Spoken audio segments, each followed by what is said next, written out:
Oke, Shalom Aleichem. Ya, shalom, Saya swastiastu. Om Swastiastu. Oh ya, saya punya dua pertanyaan. Selama ini kan saya lihat tayangannya Bapak, terus saya punya dua Mm, pertanyaan. Yang satu yang saya ingin tahu, dan yang satu kalau Bapak nggak jawab juga nggak apa-apa. Itu karena mm, ada dua pertanyaan. Yang paling pertama begini, maaf, saya kan apa kalau saya itu berpegang kalau keselamatan itu ada pada Tuhan Yesus dari Yohanes 3 ayat 16. mm, Tapi pertanyaan saya itu, kalau menurut Bapak ini, menurut Bapak bukan mengajak debat atau saya ingin tahu menurut pendapat Bapak, Yesus mm, yang sebagaimana. Karena ada mm, yang menganggap Yesus hanya sebagai nabi.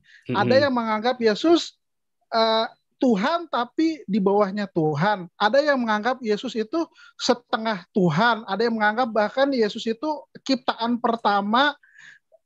Ada yang menganggap Tuhan itu Allah. Karena bagi saya gini, kalau bagi saya ya Bapak, mm, mm, kalau Tuhan Tuhan Yesus yang adalah Allah, kalau bagi saya, ini pendapat saya, itu diturunkan sedikit saja, itu menurut saya udah salah. Tapi saya ingin tahu pendapat Bapak itu. mm, Kalau saya melihat Bapak itu, saya lihat Bapak itu bukan Trinitas, bukan Oneness, tapi Bapak berpendapat bahwa Tuhan itu adalah suatu pencarian seumur hidup yang mungkin mungkin baru ketahuan itu nanti ketemu pada saat Tuhannya.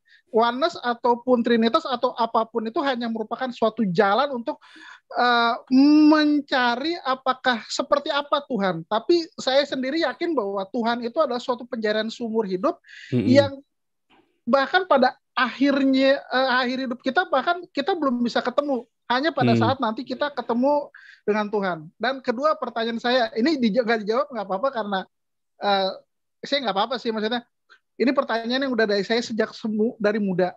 Di Kristen itu sebenarnya kecuali pemuka agama, kecuali mm, penilik jemaat, mm, bolehkah poligami? mm. Itu aja saya pertanyaan. Itu pertanyaan saya sejak muda. Dan ada ayatnya nggak yang mengatakan tidak boleh kecuali penilik jemaat, kecuali ini. Itu aja Pak. Terima kasih. Ya, jadi saya jawab yang kedua dulu ya. Yang kedua itu gini, sejak di Perjanjian Lama ya ada ayatnya dilarang mengingini ya kan istri sesamamu, bukan istri sebetulnya bahasa aslinya, tapi wanita. Ingin aja jangan. Menginis sama. Kenapa? Konteksnya waktu itu satu laki-laki dengan satu perempuan. Makanya Abraham baru menikah lagi setelah Sarah meninggal dan menikahnya banyak lagi, ya kan? Dan nabi-nabi yang istrinya banyak itu keluarganya kocar-kacir, ya kan? Tapi coba lihat Ishak, istrinya cuma satu, ya kan? Yakub isinya banyak. Wah, anak-anaknya itu nggak karu-karuan itu. Keluarga yang selalu contoh Adam istrinya cuma satu, Nuh istrinya cuma satu, ya kan? Semua keluarga yang isinya cuma satu, ya, walaupun hampir bunuh itu, tapi selesai masalah itu selesai tuntas. Ya, anak namanya konflik selalu ada, tetapi lebih terkendali ketika isinya satu. Abraham gara-gara dia punya anak Ketura, maka anak-anak Ketura itu yang bikin susah orang-orang Israel. Jadi bahkan di dalam Samuel pun dikatakan seorang raja itu nggak boleh punya istri banyak. Sorry, di Ulangan ya, Musa bilang seorang raja itu nggak boleh punya istri banyak, ya, nggak boleh punya istri banyak, nggak boleh kuda banyak, nggak boleh banyak. Banyak itu artinya lebih dari satu, ya. Aslinya itu begitu. Nah, sekarang kita masuk di dalam perjanjian baru. Jangan jauhilah percabulan. Perjanjian baru menggunakan kata moikau dan pornea. Kata moikau itu adalah hubungan kalau suami udah punya istri, terus dia cari orang lagi, perempuan lain lagi, itu moikau. Karena dia sudah punya pasangan.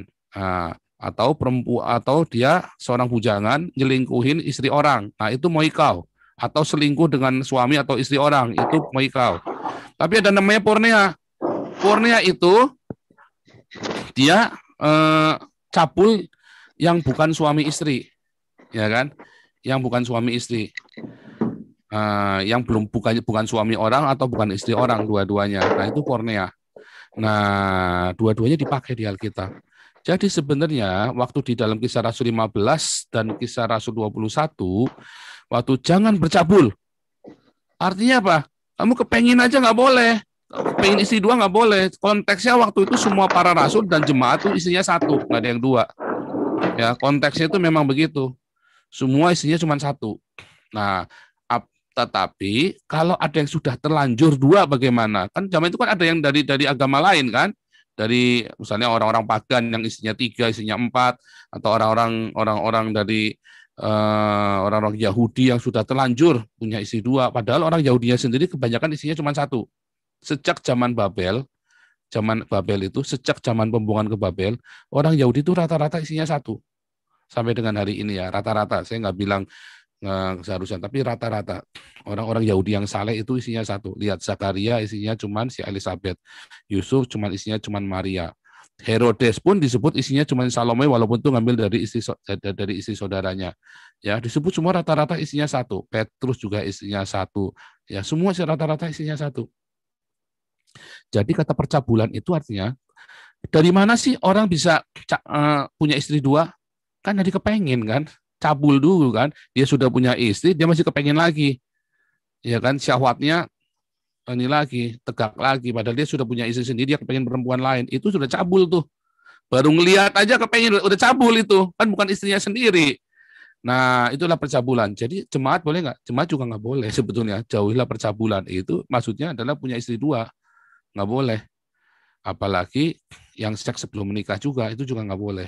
Dimulai dari situ ya percabulan itu. Jadi jawabannya adalah jemaat biasa pun di zaman itu isinya satu. Kecuali yang sudah terlanjur sebelum jadi Kristus sudah punya istri banyak. Makanya tidak boleh jadi penatua. Itu ya. Nah, pertanyaan yang pertama. Yesus yang mana sih yang menyelamatkan? Yesus yang menyelamatkan adalah Yesus yang menggenapi hukum Taurat dan kitab para nabi. Yesus yang 3 hari 3 malam di perut bumi. Yesus yang mati disalib dan bangkit. Yesus yang sepenuhnya menggenapi kitab para nabi, aturan-aturannya, kitab Taurat dan para nabi. Jadi kalau ada Yesus yang bikin mujizat waktu bayi, yang bisa bicara waktu bayi, yang umur 12 tahun bisa bikin burung, dari tanah liat dan terbang, itu bukan Yesus yang kita tunggu. Itu adalah Yesus yang lain. Sebab Matius 5 ayat 17-19, aku datang untuk menggenapi Taurat dan kitab para nabi. Jadi bukan Yesus yang 1, 2, 3, yang oneness trinitas sabelian, bukan, nggak ada. Ya, isu itu baru ada di zamannya Kaisar Konstantin. Sebelumnya nggak ada isu itu. Nah, apakah Yesus Allah? Bagi saya sudah mengalami perjumpaan dengan Yesus sendiri. Yesus adalah Allah bagi saya. Tetapi yang menyelamatkan itu bukan pengakuan Yesus sebagai Allah. Tidak pernah disuruh mengakui Yesus sebagai Allah. Kita itu disuruh mengakui Yesus sebagai Tuhan, kurios. Karena ketika kita menyebut sebagai kurios, ya, semua ayat-ayat, barang siapa berseru kepada nama Tuhan akan diselamatkan. Di Roma 10 ayat 13 itu nyambung dengan Roma 10 ayat 9. Barang siapa mengaku Yesus adalah Tuhan, kurios. Artinya apa? Roma 10 ayat 13 kan ngutip dari Yoel. Ya kan? Barang siapa berseru nama Yehova, dan orang Yahudi tidak memanggil Yehova tapi Adonai. Jadi mereka sedang menempatkan Yesus itu setara dengan Adonai, Yehova. Makanya Yesus berkali-kali berkatanya adalah Adonai. Karena lebih penting menjadikan Yesus sebagai Tuhan dalam hidupmu daripada sekedar Allah. Tetapi nanti di akhir zaman, nanti Yesus sendiri akan mengakui dirinya adalah Allah. Wahyu 21 ayat 6 dan 7. Bukan kita. Dia akan mengakui, akulah Allahmu. Wahyu 21 ayat 6 dan 7. Akulah Alfa Omega yang awal dan yang akhir. Barang siapa menang, kalau kita menang, maka kita akan dilayakkan menjadi anak-anaknya. Dan kita dilayakkan untuk memanggilnya Allah. Sekarang ini kita harus memanggilnya adalah Tuhan, kurios, Adonai. Dengan mulut mengaku bahwa Yesus adalah Adonai, kamu akan diselamatkan. Ya, dan percaya bahwa Theos itu membangkitkan Yesus dari antara orang mati. Sudah membangkitkan, artinya sudah mati dan bangkit. Muhammad jelas tidak selamat karena dia tidak mengakui Yesus sudah mati dan bangkit. Itu yang terjadi. Begitu ya bro, moga-moga cukup jelas itu.